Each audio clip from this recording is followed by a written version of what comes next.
You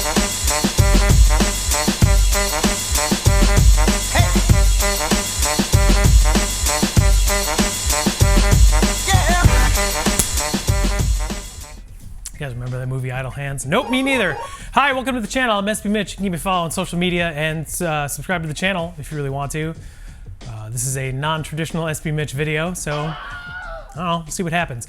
Hello, pals! 2021 has either ended or is coming to an end, depending on when this video comes out. I'm recording it on the 20th of December, so I don't know, we'll see what happens. But I'm sure your YouTube is filled with top 5, 10, whatever lists, because that's something that people on YouTube do towards the end of the year. They put up anywhere between 4 and 26 top blank lists. So I decided to jump on that trend. So today we're talking about the top 10 most overrated sneakers of 2021. A lot of shoes released this year. A lot of people had a lot of feelings about a lot of things, so I want you guys to know this is just a parody. It's just for fun, so don't go in the comments and start inciting riots, because YouTube comments are basically already a cesspool of just negativity and whining, so don't contribute to that, please. First of all, I'm sure that basically nobody living on planet Earth right now knew who this person was before this year. But this dude is like the ultra new age hipster who, I'm pretty sure if he wasn't designing ugly shoes, would probably have a YouTube channel about how he lives in the middle of the woods in a house made completely of like mason jars and like toilet paper tubes. This shoe just looks like it was a mistake that happened on the line at the Dad Shoe and Whistle factory. And it doesn't really help that the colorway looks like it's inspired by a compost heap, which as I'm sure is something else this dude does too. Look, this Air Jordan 1 would not be a topic of discussion for anybody if they had released them better. The only reason this collaboration is on anyone's radar is because of how Michael Jordan's son Marcus released them at his store trophy room, which was primarily through friends and backdooring and stuff like that, which is a completely foreign concept that no retailer has ever done before. But at the end of the day, this shoe just, it looks like a Jordan 1 Chicago dipped in wax, which I know like ice was the reason for it, like the inspiration behind it. But ice doesn't look like something that you would get in your office Secret Santa from Sharon in accounting. Cool. Colorways pretty much mirroring shoes that came out like 20 years ago. Good job, Supreme. And Supreme, it's got Supreme branding too, so wow, that's really pushing the mold. Neat. This whole capsule just proves that people are gullible. And I'm willing to bet that all of these pairs are just being resold to other resellers and going back and forth, and nobody actually wears them.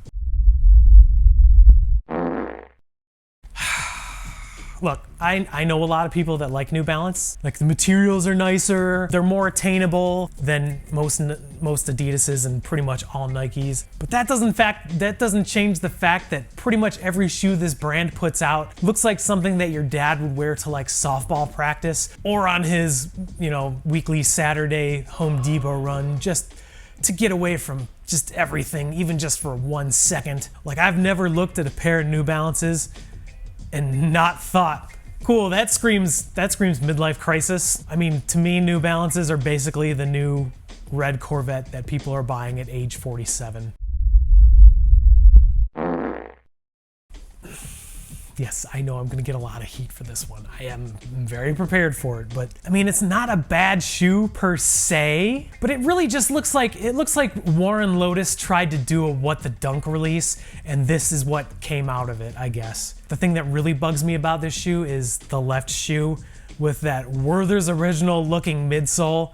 Just awful. Again, not a bad shoe, just I don't understand why everyone loves it so much.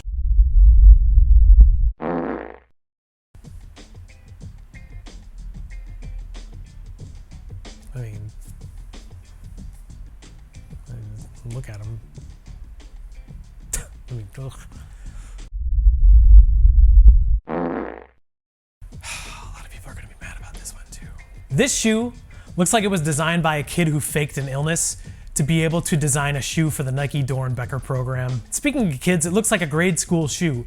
Like, I've never really looked at a shoe and thought, wow, that looks really immature, aside from the 420 dunks. But this shoe just looks immature to me. And it doesn't also really help the fact that it looks like someone who works at Nike SB like opened up their fridge, saw an old container of hummus and said, that's a colorway for a Halloween shoe. It's just not my cup of tea.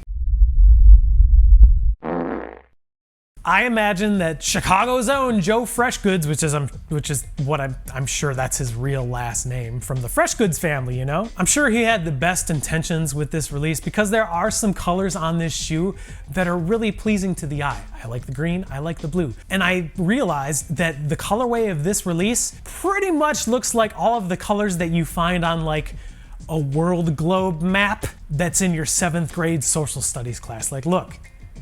That's literally the colors that are on a globe. So slap it on a New Balance and make it one of the ugliest shoes of the year, why don't you?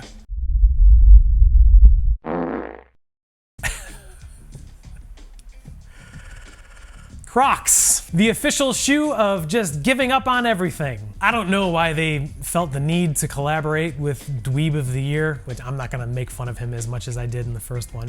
Yeah, probably I am. But Crocs did, and these things, woof. I don't know what they're thinking. Actually, I do know what they're thinking. The colorways look like they were inspired by goose shit, and like when you're in the bath too long and your fingers start to get wrinkly, which I'm sure is something that the designer of this shoe needs as well. Burn.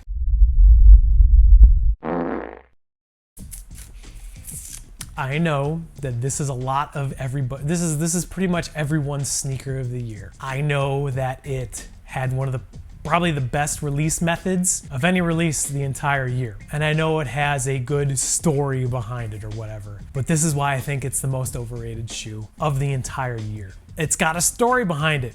Cool. If I need a good story, I'll rewatch Breaking Bad or like go to my local comic book store and pick up a couple issues of something. Not wear a Jordan 3 that looks like it was inspired by the lobby of a recently renovated Holiday Inn in the middle of New Hampshire. I don't know when it happened. Well, it happened this year, but I don't know when fashion got so boring. But this pair absolutely screams, let's do a bunch of on-trend colors and make up a bunch of other bullshit along with the shoe to make it seem like it's more than it actually is. Like, this shoe tries way too hard, in my opinion.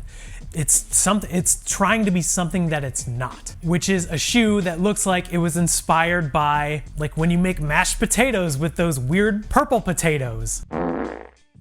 And there you go, there's the 10 most overrated pairs of the year. And keep in mind too that this is a parody, so relax. Take a deep breath before you decide to comment, because I know how a lot of YouTube users are nameless, faceless eggs that feel the need to scream into the abyss every time they see something on YouTube they don't agree with. Keep in mind, this is for fun. They're sneakers, guys, they're shoes. Stop taking the things so seriously.